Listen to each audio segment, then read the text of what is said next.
नमस्कार दोस्तों, रतन जी इस क्लासेस में एक बार फिर से आप सभी का तहे दिल से हार्दिक हार्दिक अभिनंदन और स्वागत है।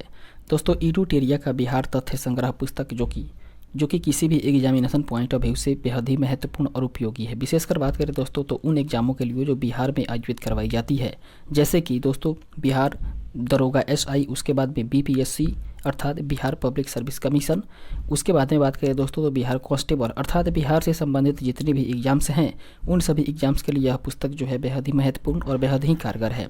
दोस्तों, इस पुस्तक के एक बार विषय सूची को देखें तो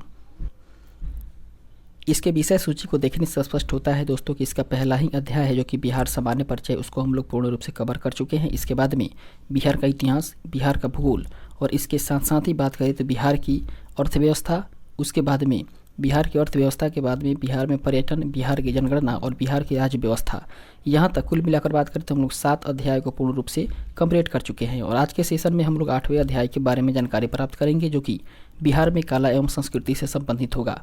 इसमें हम लोग दोस्तों प्रयास ये करेंगे कि बिहार में कला और संस्कृति के जितने भी ये उपखंड है, जितने भी पहलू हैं, इन सबको हम लोग जानकारी प्राप्त करेंगे इस सब के बारे में। उसके बाद में प्रमुख व्यक्तित्व और उसके बाद में बिहार विशेष विविध से भी संबंधित हम लोग प्रश्नों को देखेंगे या उसके संबंधित जानकारी को प्राप्त करेंगे। फिर उसके बाद में दोस्तों जो क्वेश्चन बैंक बचता है अगले सेशन में, इसको हम लोग कंप्लीट करने का प्रयास करेंगे। फिलहाल आज के सेशन की हम लोग शुरुआत करते हैं दोस्तों बिहार में कला एवं संस्कृति से, जिसमें पहले ही हम लोग अध्ययन करेंगे दोस्तों स्थापत्य कला, उसके बाद में चित्रकला, संगीत कला, लोक नृत्य एवं लोकनाट्य, उसके बाद में पर्व त्यौहार और मेले, इन सभी पहलुओं को हम लोग देखने का प्रयास करेंगे। फिलहाल शुरू करते हैं आज के सेशन को।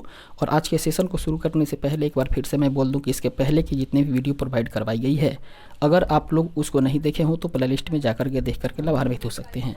फिलहाल आगे बढ़ते हैं और शुरू करते हैं आज के सेशन को। इस तरीके से हम लोग का 8वां खंड है दोस्तों, या 8वां अध्याय है कला एवं संस्कृति। इससे संबंधित बातों को हम लोग देखें तो पहला पॉइंट कह रहा है कि किसी भी क्षेत्र में या किसी भी क्षेत्र की सांस्कृतिक जीवन की पहचान और बौद्धिक विरासत के साथ साथ कला, पर्व त्यौहार, मेले, उत्सव तथा लोगों के रहन सहन का भी महत्वपूर्ण स्थान होता है। दोस्तों, कलात्मक दृष्टि से बिहार की बात करें तो कलात्मक दृष्टि से बिहार का इतिहास काफ़ी बहुआयामी तथा समृद्ध रहा है। बिहार की कला के इतिहास में बात करें तो बिहार की कला के इतिहास में स्थापत्य, उसके बाद में मूर्ति और चित्रकला का अद्भुत सम्मिश्रण रहा है। इसके बाद में बात करें दोस्तों तो इसके साथ ही आधुनिक कला में यह परंपरा संगीत, नृत्य और पर्व त्यौहार आदि के रूप में भी विकसित हुई है। दोस्तों, बिहार में कला के रूप की यदि बात करें तो इसमें हम लोग जानकारी प्राप्त करेंगे दोस्तों बिहार की स्थापत्य कला, बिहार की चित्रकला, उसके बाद में बिहार की संगीत कला, लोक नृत्य और उसके बाद में लोकनाट्य। इसके बाद में बात करें तो बिहार के पर्व त्यौहार और फिर बिहार के मेले। सबसे पहले हम लोग बात करते हैं दोस्तों बिहार के स्थापत्य कला के बारे में। बिहार की स्थापत्य कला से संबंधित हम लोग बात करते हैं दोस्तों मौर्य काल की स्थापत्य कला। इसके बारे में बात करें तो बिहार में कला परंपरा का अस्थायी प्रमाण जो है वो मौर्य काल से ही प्राप्त होता है। और मौर्य काल के दौरान जो बने हैं दोस्तों वे हैं राजप्रसाद, उसके बाद में स्तंभ, स्तूप एवं गुफा, ये सभी के सभी स्थापत्य कला के प्रमुख रूप हैं। जबकि पटना के कुम्हरार से चंद्रगुप्त मौर्य के राजप्रसाद के अवशेष मिले हुए हैं और यहाँ से एक विशाल कक्ष का भी अवशेष मिलता है दोस्तों।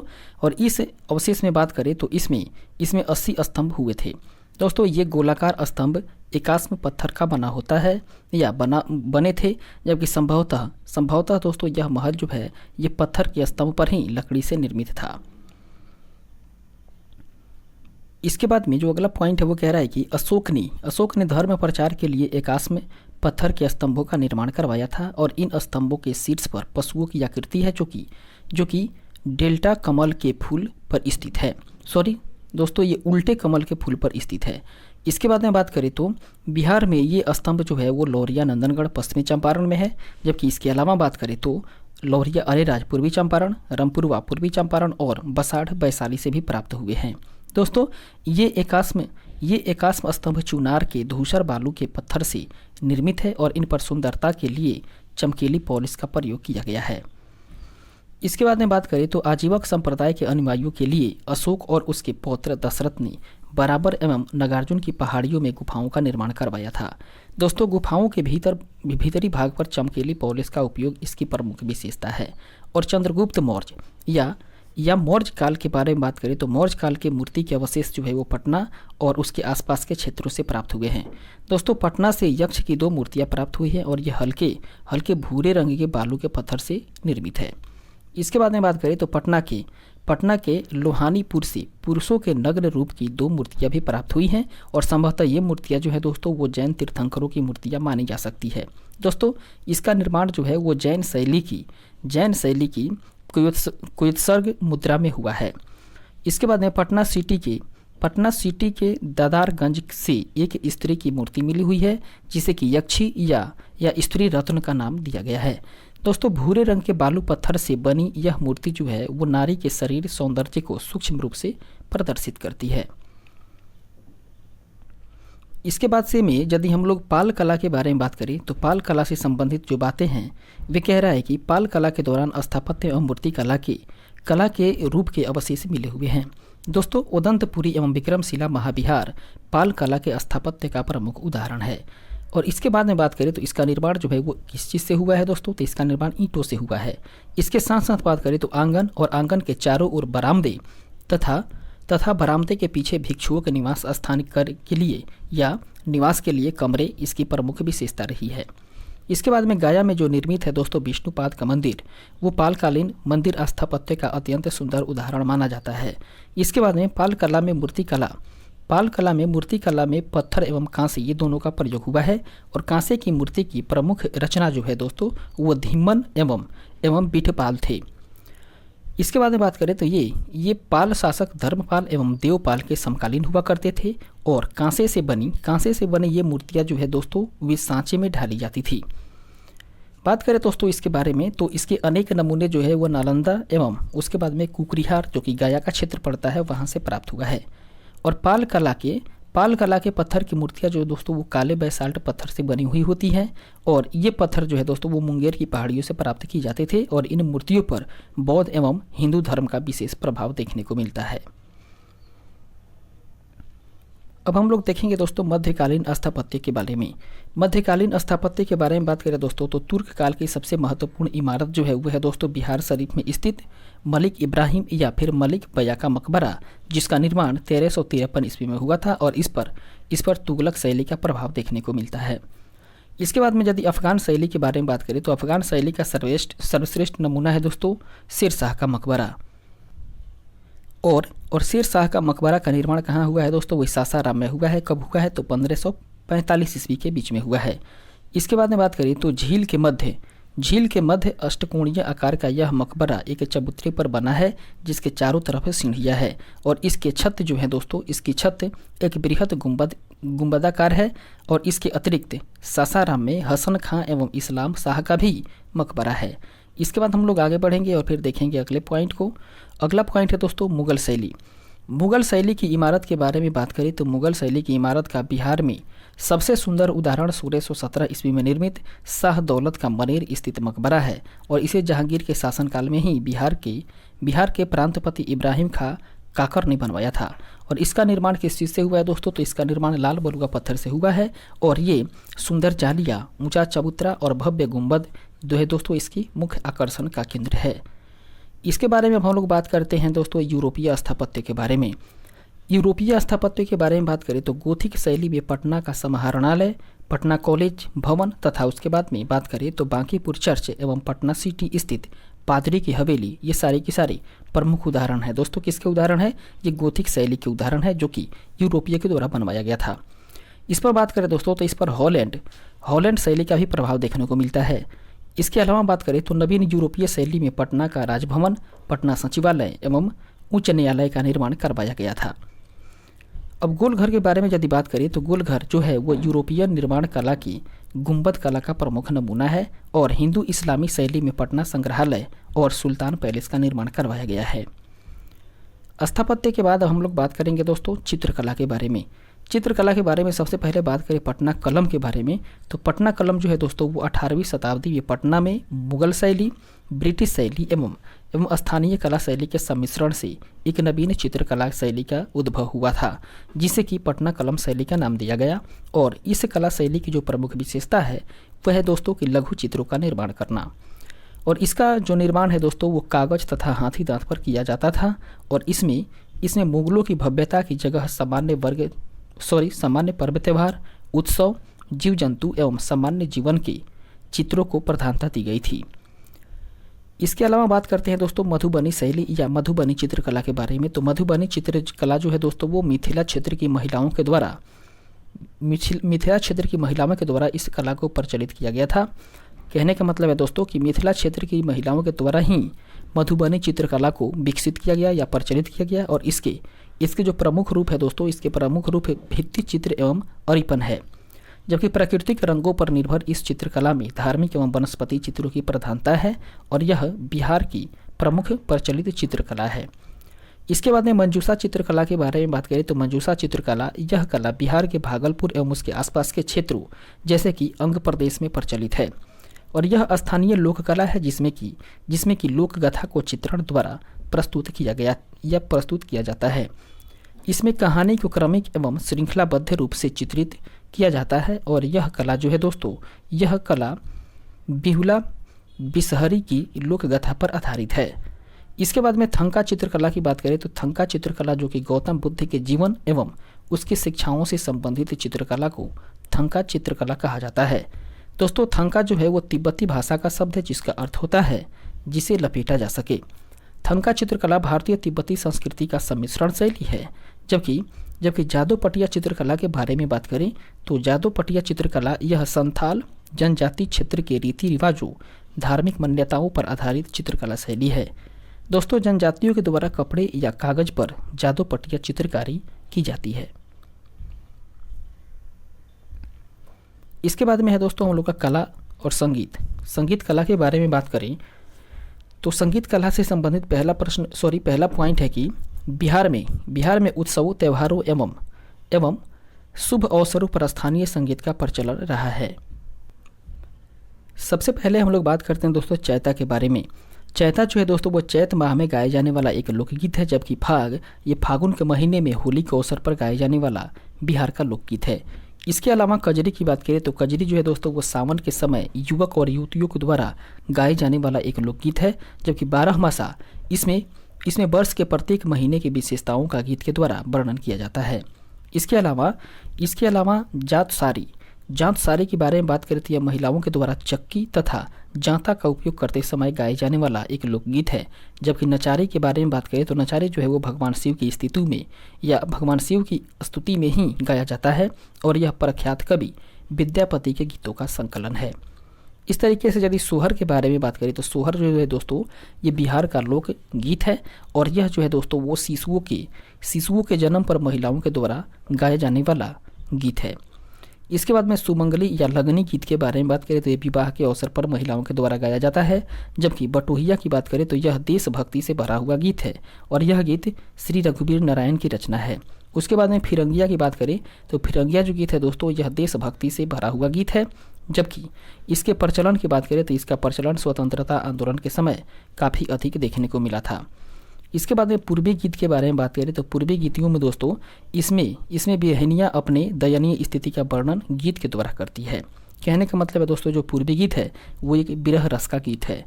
इसके अलावा बात करते हैं हम लोग लोक नृत्य एवं लोक नाट्य के बारे में। इसके बारे में बात करें तो सबसे पहले हम लोग बात करते हैं जोगिड़ा नृत्य। जोगिड़ा नृत्य जो है दोस्तों वो होली के अवसर पर गाँव की टोली के द्वारा गीत एवं नृत्य किया जाता है। जबकि लौंडा नृत्य है दोस्तों शुभ अवसरों एवं त्योहारों पर पुरुषों के द्वारा स्त्री का रूप धारण करके नृत्य किया जाने वाला नृत्य है, जिसे ही लौंडा नृत्य कहते हैं। उसके बाद में करिया झूमर नृत्य के बारे में बात करें तो करिया झूमर नृत्य जो है दोस्तों यह मिथिला क्षेत्र में प्रचलित स्थानीय नृत्य है और इसमें लड़कियां यहाँ पर लड़कियां जो हैं वो समूह में गीत और नृत्य दोनों करती है। इसके अलावा यदि झिझिया नृत्य के बारे में बात करें तो झिझिया नृत्य जो कि यह नृत्य जो है दोस्तों वो है ग्रामीण लड़कियों एवं महिलाओं के द्वारा किया जाता है और इसमें मुख्य लड़की अपने सिर पर छिद्र वाला घड़ा रखती है और उसके अंदर एक दीप जला करके नृत्य करती है। जबकि सामा चकेबा के बारे में बात करें तो यह कार्तिक माह में लड़कियों एवं महिलाओं के द्वारा ही नाट्य के रूप में किया जाता है और यह भाई बहन से संबंधित नाट्य है। इसके बाद में हम लोग यदि डोमकच के बारे में बात करें तो डोमकच यह विवाह के अवसर पर बारात चले जाने के बाद घर की महिलाओं के द्वारा किया जाने वाला लोक नृत्य है और यह हास्य परिहास से संबंधित नाट्य माना जाता है। इसके बाद में जट जटिन की बात करें दोस्तों, तो जट जटिन जो है वो बिहार का एक प्रमुख लोक नृत्य है जिसमें कि नाट्य के द्वारा जट जाटिन के वैवाहिक जीवन का प्रदर्शन किया जाता है। और इसके बाद में विदेशिया के बारे में बात करें तो विदेशिया में दोस्तों पुरुष के द्वारा महिला रूप धारण करके नाट्य प्रस्तुत किया जाता है और यह लौंडा नृत्य का ही नाट्य रूप होता है जिसमें विदेशिया भिखारी ठाकुर जी की कृति है। इसके बारे में बात करें दोस्तों, तो अब हम लोग बात करते हैं पर्व त्यौहार के बारे में। पर्व त्यौहार से संबंधित यदि पहले त्यौहार की बात करें तो वह दोस्तों बसंत पंचमी, और ये बिहार में माघ शुक्ल पंचमी को बसंत पंचमी मनाया जाता है और यह छात्रों के बीच सरस्वती पूजा के रूप में अधिक लोकप्रिय है।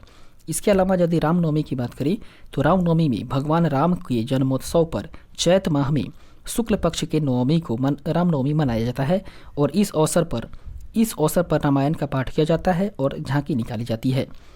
इसके अलावा यदि हम लोग होली के बारे में बात करें तो होली जो है दोस्तों वो फागुन माह की पूर्णिमा को यह त्यौहार बड़ी धूमधाम से रंग गुलाल के साथ मनाया जाता है। इसके अलावा शिवरात्रि के बारे में बात करें तो शिवरात्रि जो है दोस्तों वो भगवान शिव और माता पार्वती के विवाह के अवसर पर मनाया जाता है, जबकि रक्षाबंधन जिस श्रावण मास की पूर्णिमा को यह त्यौहार मनाया जाता है और इसमें भाई बहन की कलाई पर इसमें बहन जो है वो भाई की कलाई पर राखी बांधती है और अपनी रक्षा का वचन लेती है। इसके अलावा यदि तीज के बारे में बात करें तो दोस्तों यह तीज पर्व जो है वो तीज व्रत सुहागिन महिलाओं के लिए है और ये महिलाएं अपने पति की लंबी की उम्र के लिए ही तीज का व्रत करती है और इसमें महिलाएं कठोर उपवास भी किया करती है। इसके अलावा जन्माष्टमी की बात करें तो जन्माष्टमी भगवान श्री कृष्ण के जन्म के अवसर पर यह त्यौहार भाद्र मास की अष्टमी को मनाया जाता है, जबकि विजयदशमी जो है दोस्तों वो अश्वनी मास की 10वीं तिथि को बुराई पर अच्छाई की विजय के रूप में इसे मनाया जाता है और इस दिन ही दोस्तों रावण का पुतला बना करके पुतला का दहन किया जाता है। इसके बाद में दोस्तों आता है हम लोग का त्यौहार एक दीपावली के बारे में बात करें तो दीपावली जो है वो कार्तिक माह के अमावस्या को यह त्यौहार मनाया जाता है और यह भगवान राम के द्वारा रावण का वध करके अयोध्या लौटने के उपलक्ष्य में ही मनाया जाता है। इसके बाद में यदि गोवर्धन पूजा की बात करें दोस्तों तो गोवर्धन पूजा जो है वो दीपावली के अगले दिवस पर ही त्यौहार के रूप में मनाया जाता है और इस दिन घर में गाय बैल आदि पशुओं की पूजा की जाती है। जबकि छठ पूजा की बात करें तो छठ पूजा जो है दोस्तों वो बिहार का सबसे महत्वपूर्ण और सबसे प्रमुख त्यौहार माना जाता है और इसमें कार्तिक मास की पंचमी एवं षष्ठी तिथि को यह त्यौहार मनाया जाता है और इस अवसर पर व्रती जो है वो उपवास रह करके सूर्य एवं जल की पूजा किया करती है।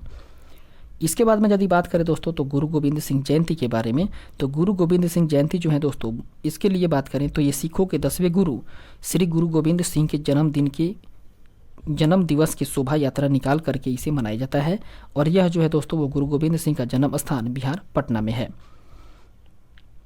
इसके अलावा महावीर जयंती की बात करें तो जैन धर्म के 24वें तीर्थंकर भगवान महावीर स्वामी के जन्म के अवसर पर ही चैत माह में यह उत्सव मनाया जाता है महावीर जयंती।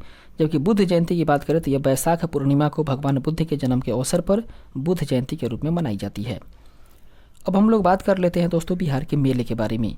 बिहार के मेले के बारे में बात करें तो हरिहर क्षेत्र का मेला जो है वो एशिया का सबसे बड़ा पशु मेला सोनपुर में गंडक नदी के किनारे आयोजित होता है और यह स्थानीय स्तर पर सोनपुर मेला के नाम से प्रसिद्ध है।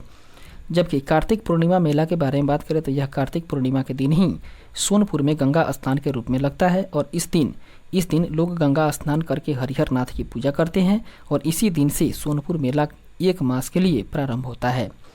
इसके बाद में वैशाली की मेला के बारे में बात करें तो वैशाली का मेला ये महावीर के जन्म स्थली में चैत माह में वैशाली का मेला आयोजन किया जाता है।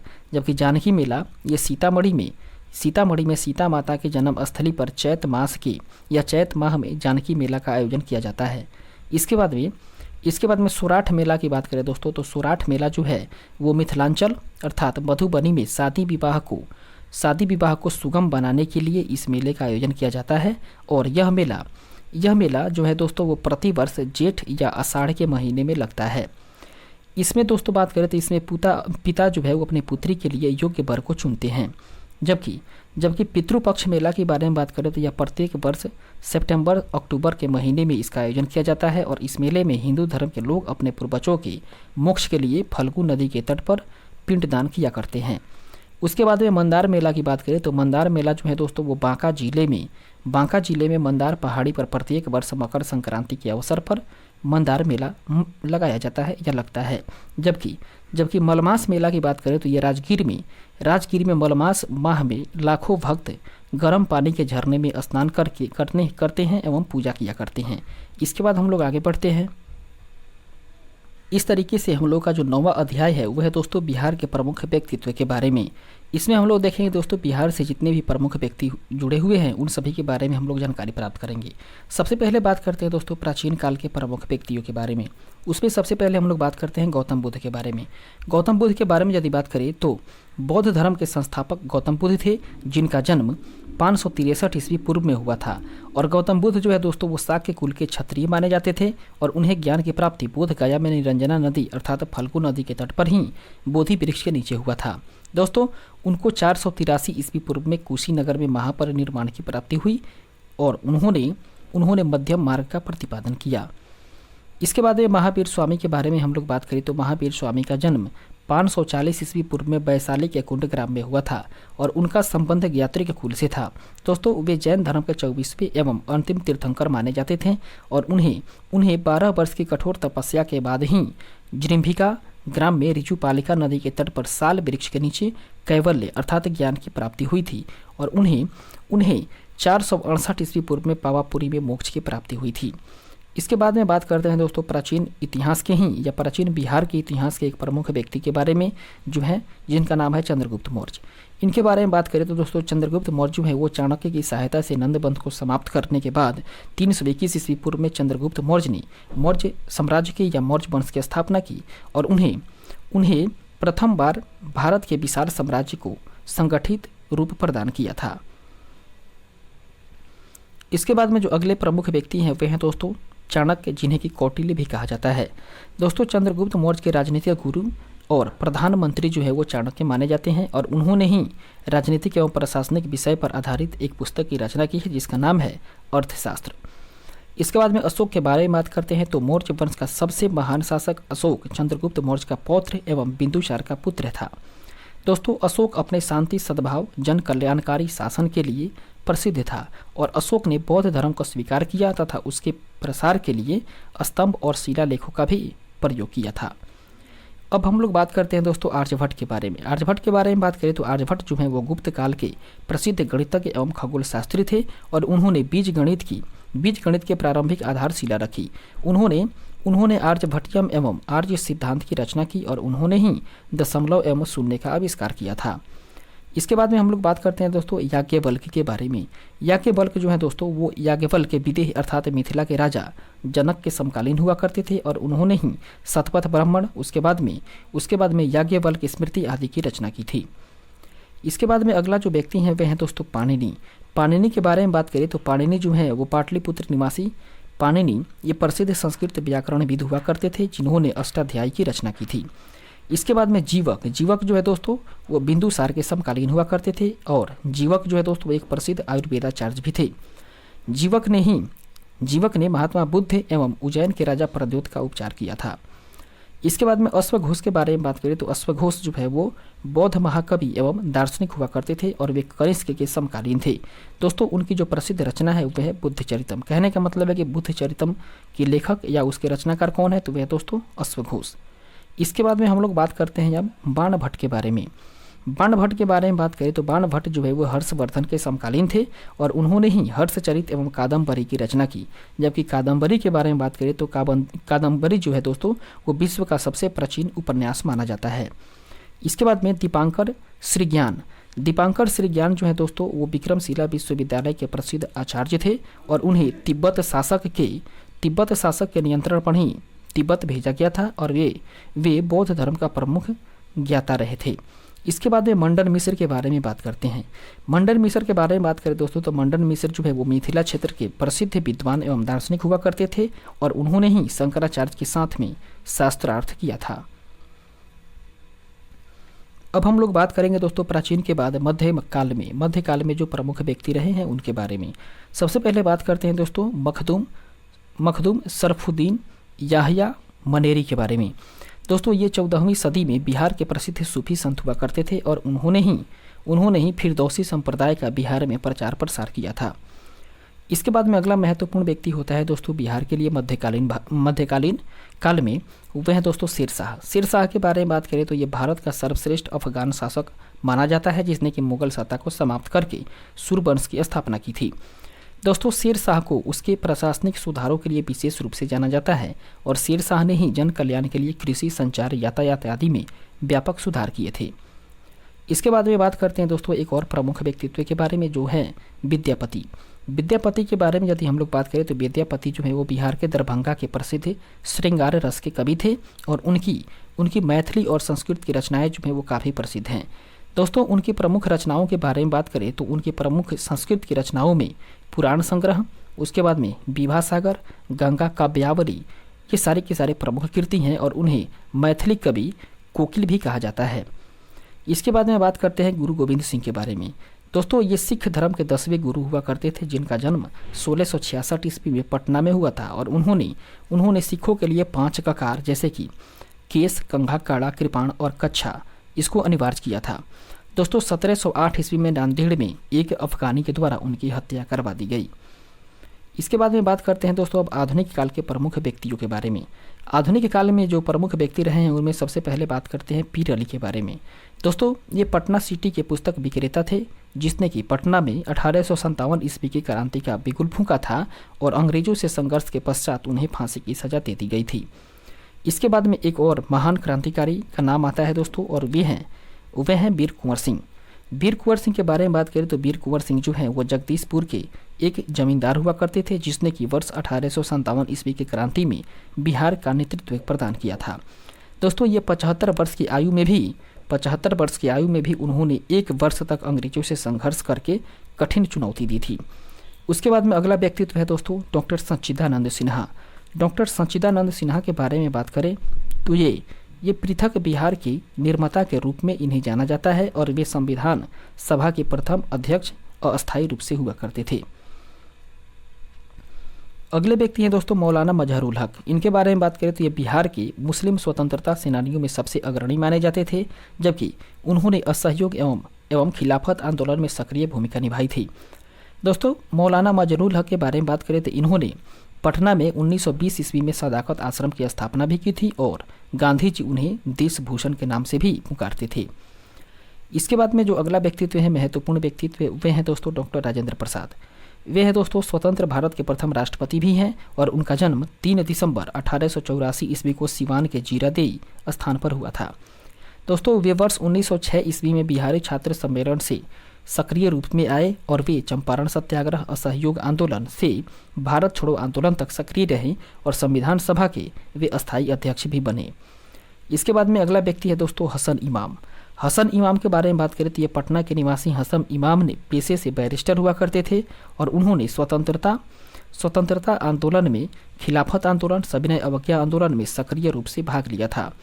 दोस्तों बिहार में उन्होंने साइमन कमीशन के विरोध का भी नेतृत्व प्रदान किया था। इसके बाद में अगला जो व्यक्ति है वह है दोस्तों भिखारी ठाकुर। भिखारी ठाकुर का जन्म दोस्तों 1887 ईस्वी में हुआ था और कहाँ हुआ था तो ये सारण के कुतुबपुर में हुआ था और वे भोजपुरी के लोक गायक, लोक कलाकार थे और उन्हें भोजपुरी का शेक्सपियर भी कहा जाता है। और इनके बारे में बात करें दोस्तों तो इनकी जो सबसे प्रसिद्ध कृति है वह दोस्तों विदेशिया। जबकि अगला व्यक्तित्व है दोस्तों सर सुल्तान अहमद के बारे में यदि हम लोग बात करें तो ये पटना विश्वविद्यालय के प्रथम भारतीय कुलपति थे और वे वर्ष 1937 ईस्वी में वायसराय की कार्यकारी परिषद के भी सदस्य बने थे, जबकि वर्ष 1941 ईस्वी में वे भारत सरकार में विधि सदस्य के रूप में नियुक्त हुए थे। अगला है दोस्तों सत्येंद्र प्रसाद सिन्हा। सत्येंद्र प्रसन्न सिन्हा के बारे में बात करें तो ये बिहार के प्रथम भारतीय गवर्नर बने और उन्होंने असहयोग आंदोलन के दौरान वर्ष 1921 ईस्वी में बिहार उड़ीसा के गवर्नर पद से इस्तीफा दे दिए। जबकि सबसे महत्वपूर्ण व्यक्ति के बारे में बात करें दोस्तों विशेषकर चंपारण के लिए तो वे थे दोस्तों राजकुमार शुक्ल के बारे में बात करें तो ये चंपारण के प्रसिद्ध किसान नेता हुआ करते थे, जिन्होंने किसान की दुर्दशा के प्रति कांग्रेस एवं गांधी जी का ध्यान आकर्षित करवाया था। इसके बाद में अगला है दोस्तों मोहम्मद यूनुस। मोहम्मद यूनुस के बारे में बात करें तो ये वर्ष 1937 ईस्वी में चुनाव के पश्चात बिहार के प्रथम प्रधानमंत्री, उस समय मुख्यमंत्री को प्रधानमंत्री कहा जाता था, उसके रूप में पद ग्रहण किए थे। अगले हैं दोस्तों डॉक्टर श्री कृष्ण सिंह। श्री कृष्ण सिंह का जन्म हुआ था दोस्तों 1887 ईस्वी में। कहाँ हुआ था? तो नवादा के खानवा में हुआ था। लेकिन इनका पैतृक गांव जो है वो शेखपुरा के बरबीघा में था और बिहार के सक्रिय स्वतंत्रता सेनानी रहे थे, जो कि स्वतंत्र बिहार के पहले मुख्यमंत्री बने और श्री कृष्ण सिंह को ही बिहार केसरी के नाम से भी जाना जाता है। इसके बाद में रामधारी सिंह दिनकर के यदि बारे में बात करें तो रामधारी सिंह दिनकर ये हिंदी के प्रख्यात लेखक, कवि एवं निबंधकार हुआ करते थे। दोस्तों उनका जन्म अर्थात रामधारी सिंह दिनकर का जन्म 1908 ईस्वी में बेगूसराय के सिमरिया में हुआ था और उन्हें स्वतंत्रता पूर्व विद्रोही कवि के रूप में भी जाना जाता था। दोस्तों स्वतंत्रता के बाद उन्हें राष्ट्र कवि के रूप में जाना जाता था और उनकी जो प्रमुख रचनाएं हैं वह है दोस्तों कुरुक्षेत्र, उर्वशी, हुंकार, रेणुका और रसवंती। ये सारी की सारे दोस्तों किनकी कृति हैं? ये है रामधारी सिंह दिनकर की कृति। इसके बाद में फणीश्वर नाथ रेणु के बारे में बात करें तो इनका जन्म वर्ष 1921 ईस्वी में अररिया जिले में फारबिसगंज के औराही में हुआ था। दोस्तों हिंदी उपन्यास में उन्हें आंचलिक लेखक के रूप में जाना जाता है और उनकी प्रमुख रचना है दोस्तों मैला आंचल। इसके बाद बात करते हैं दोस्तों अनुग्रह नारायण सिन्हा के बारे में। अनुग्रह नारायण सिन्हा का जन्म 1887 ईस्वी में औरंगाबाद के पोइयावा में हुआ था और उन्होंने वर्ष 1917 ईस्वी के चंपारण सत्याग्रह में गांधी जी का साथ दिया था और स्वतंत्रता के पश्चात उन्होंने बिहार सरकार में मंत्री पद संभाला था, जबकि उन्हें बिहार विभूति की भी संज्ञा दी जाती है। इसके बाद में जयप्रकाश नारायण के बारे में बात करें तो इनका जन्म 1902 ईस्वी में होता है और ये बिहार के सारण के सिताब दियारा गांव में इनका जन्म होता है। दोस्तों इन्हें लोकनायक के नाम से प्रसिद्धि प्राप्त होती है और जयप्रकाश नारायण का जो राजनीतिक जीवन है वो सविनय अवज्ञा आंदोलन से ही प्रारंभ होता है। दोस्तों उन्होंने 1942 ईस्वी की क्रांति में विशेष भूमिका निभाई थी और फिर उन्होंने आज़ाद दास्ता का भी गठन किया था, जबकि स्वतंत्रता के पश्चात 1975 ईस्वी में उन्होंने संपूर्ण क्रांति का नेतृत्व भी किया था।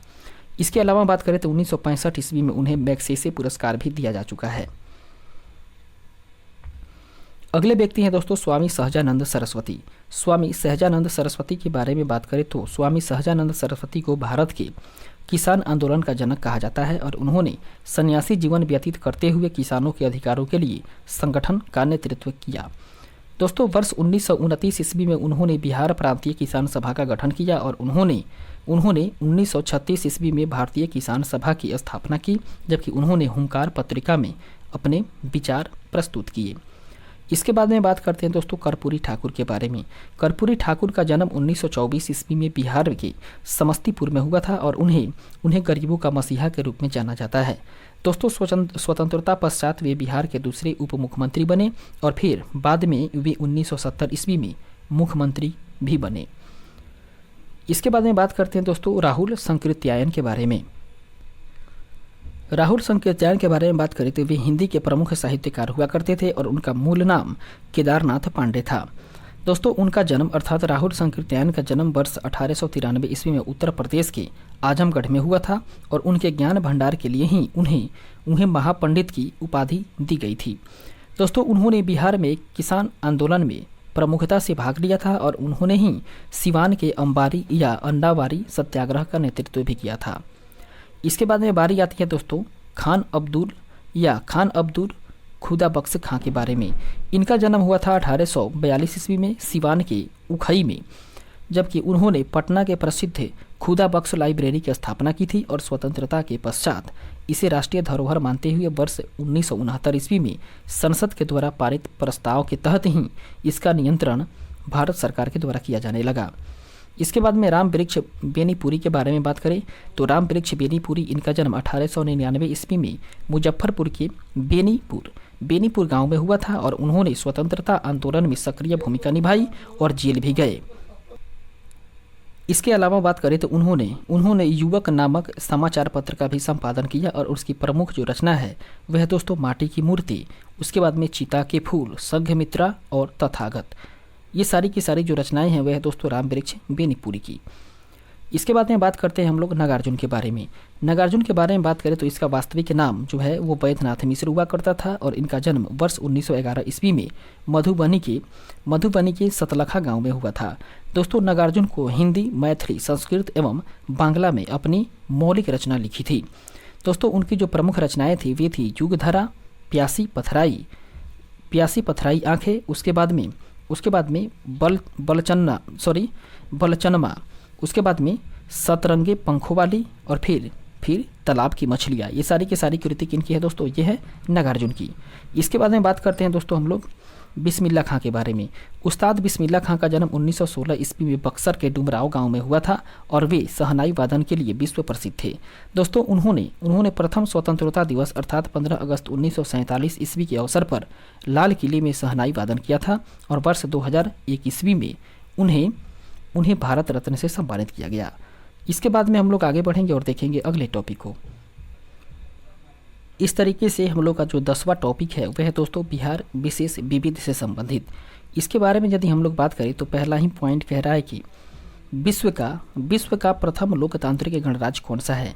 दोस्तों विश्व का प्रथम लोकतांत्रिक गणराज्य है लिच्छवी गणराज्य जो कि वैशाली का है। इसके अलावा विश्व का प्रथम विश्वविद्यालय कौन है? वह दोस्तों नालंदा विश्वविद्यालय जो कि विश्व का प्रथम विश्वविद्यालय माना जाता है। इसके अलावा विश्व का प्रथम वैभवशाली नगर कौन है? वह दोस्तों पाटलिपुत्र। जबकि विश्व का प्रथम खगोल वैज्ञानिक कौन है? तो वह दोस्तों आर्यभट्ट। इसके बाद में बात करें तो भारत के प्रथम राष्ट्रपति कौन है? वह दोस्तों डॉक्टर राजेंद्र प्रसाद। जबकि संविधान सभा के अस्थायी अध्यक्ष कौन बने थे? वे बने थे दोस्तों डॉक्टर सच्चिदानंद सिन्हा। ये सारी के सारे जितना तथ्य है दोस्तों ये सभी के सभी बिहार से जुड़े हुए तथ्य हैं। इसके अलावा बात करें तो संविधान सभा के अस्थायी अध्यक्ष कौन थे? वे थे दोस्तों डॉक्टर राजेंद्र प्रसाद जिनका संबंध बिहार से ही रहा था। जबकि ब्रिटिश शासन में प्रथम भारतीय राज्यपाल कौन थे? वे थे दोस्तों सत्येंद्र प्रसाद सिन्हा। इसके अलावा ब्रिटिश शासन में बिहार का प्रथम राज्यपाल कौन थे? वे थे दोस्तों सर जेम्स शिफ्टन। कब हुए थे? 1935 ईस्वी में। इसके अलावा बात करें दोस्तों तो स्वतंत्र बिहार का प्रथम राज्यपाल कौन बने थे? तो स्वतंत्र बिहार का प्रथम राज्यपाल बने थे दोस्तों जयराम दास दौलतराम। कब बने थे? 1947 ईस्वी में। इसके अलावा ब्रिटिश शासन में बिहार के प्रथम मुख्यमंत्री कौन थे? वे थे दोस्तों मोहम्मद यूनुस 1937 ईस्वी में। जबकि स्वतंत्र बिहार का प्रथम मुख्यमंत्री कौन थे? तो वे थे दोस्तों श्री कृष्ण सिंह। इसके बाद में बिहार के प्रथम हरिजन मुख्यमंत्री कौन थे? तो दोस्तों बिहार के प्रथम हरिजन मुख्यमंत्री की बात करें तो वे थे भोला पासवान शास्त्री। जबकि बिहार के प्रथम निर्दलीय मुख्यमंत्री थे दोस्तों महामाया प्रसाद सिन्हा। इसके अलावा बिहार के प्रथम मुस्लिम मुख्यमंत्री कौन थे? वे थे दोस्तों अब्दुल गफूर। जबकि बिहार की प्रथम महिला मुख्यमंत्री कौन बनी थी? दोस्तों बिहार की प्रथम महिला मुख्यमंत्री रही हैं श्रीमती राबड़ी देवी। इसके अलावा बात करें तो पटना उच्च न्यायालय के मुख्य न्यायाधीश कौन थे? वे थे दोस्तों सर एडवर्ड मिनार्ड डेस जेम्स केमियर। जबकि पटना उच्च न्यायालय की स्थापना कब हुई थी? तो दोस्तों पटना उच्च न्यायालय की स्थापना 3 फरवरी वर्ष 1916 ईस्वी को हुई थी।